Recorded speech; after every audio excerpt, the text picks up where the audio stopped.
everyone. Here's another edition of making traditional Mexican food. And since it's almost Christmas, we're going to be making buñuelos. And here's my grandma again. Habla español. Aquí está mi abuela otra vez. Y vamos a hacer buñuelos. We're going to make buñuelos the old-fashioned way.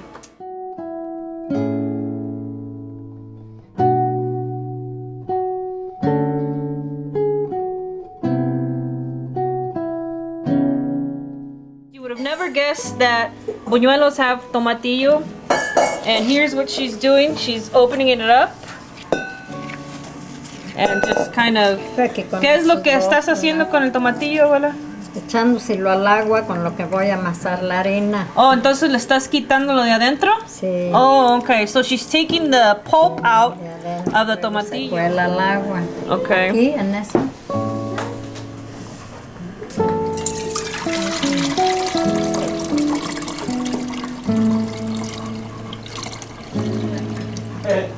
Ahora se le echa el agua allí.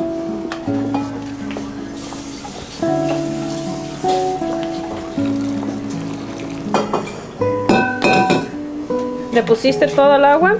No. No? Se le va tanteando pues. Okay. So it should have the consistency of the tortillas de harina. So, in other words, it shouldn't be sticky at all. The purpose of the tomatillos is to make them a little hard. She's adding a spoonful of manteca. Poquito nomás para que no se me pegue la harina. Just so the harina does not stick to her hands. Look at the strength on this woman. ¿Cuántos años tienes, abuela? 80. Look at the strength on this 80-year-old woman. Strength of a cave woman.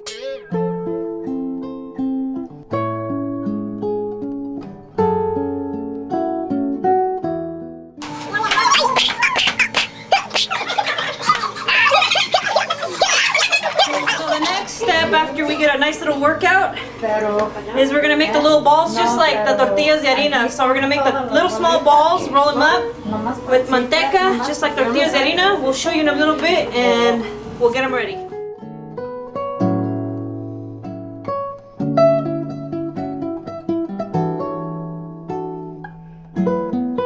So here we're getting the manteca ready to cook the buñuelos in.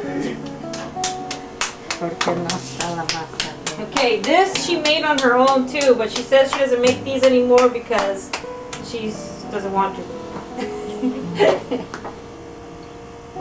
¿Y qué es lo que estás haciendo? ¿Estirándola nada más? Sí, estirando para hacer pues el buñuelo. Okay. So she's just stretching it out.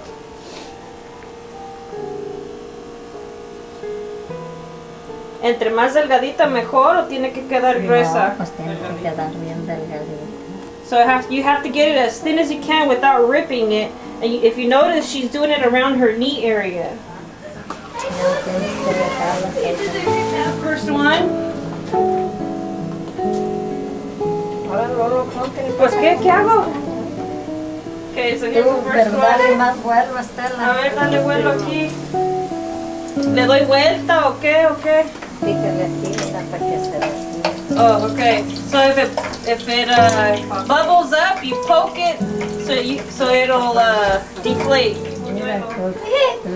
Vamos a hacer un buñuelito chiquito.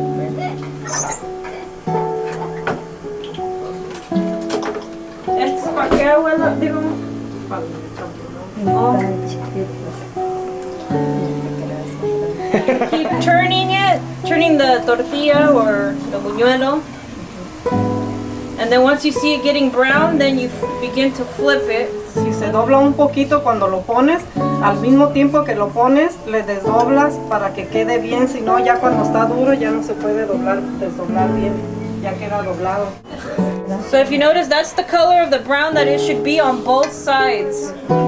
It should be nice and brown. Entonces al quitarlo, le estilas la manteca y ya lo pones en el... Alright, so you drain the manteca off and then you take it out. But here's a giant one. not gonna fit very well. According to the size of the buñuelo, that should be the size of your pan. If your pan is too small, it's obviously gonna fold like this one. Was way too big for the pan we had. You can't just let them sit here. You have to keep turning them, flipping them, making sure they brown on every end. Making sure there's no white parts. It's a pretty long process. That's why we only make them once a year. ¿Verdad, abuela? Que nada más una vez al año porque es mucho trabajo. El trabajo es la cocina. Pues sí, ese es el trabajo, pues. Miren el buñuelo.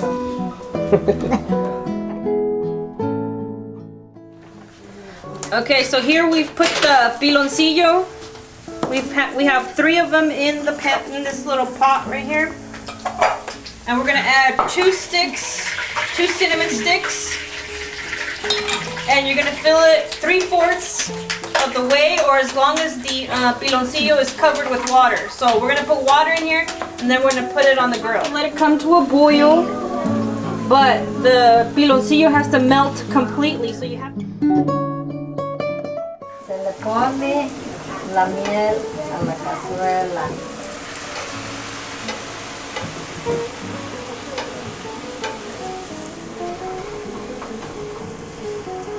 Y luego se le caramba. Se le hacen demasiados buñuelos. So that you crumble the buñuelos. ¿Como cuánto les vas a echar? Pues ahí se le va echando lo que según la miel, los que quieren.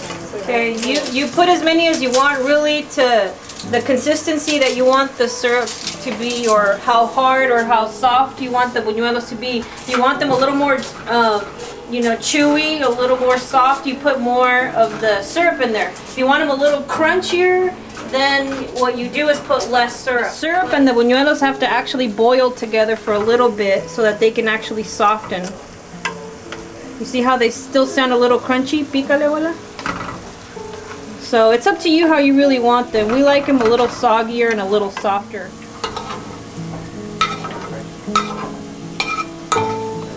We're almost halfway done, but this is the result of half of the buñuelos. They're nice and juicy, nice and moist, and it tastes really good. They still have a crunch to it, so it's really up to you how crunchy you want it or how soft. Leave them like this. Put sugar, cinnamon, and you have the traditional cinnamon crunchies. The third way you can do it is have them this way and then put the syrup over it like this. So you can just have some syrup on top, and I'm sure you can drain it out. And just have like a mild taste of the syrup on the actual buñuelo. So there you have it, buñuelos for Christmas. Hard work. You only do it once a year because it is a lot of work. If you have any questions or you want a certain type of recipe, a traditional Mexican recipe, let me know. You know my link. Catch you next time.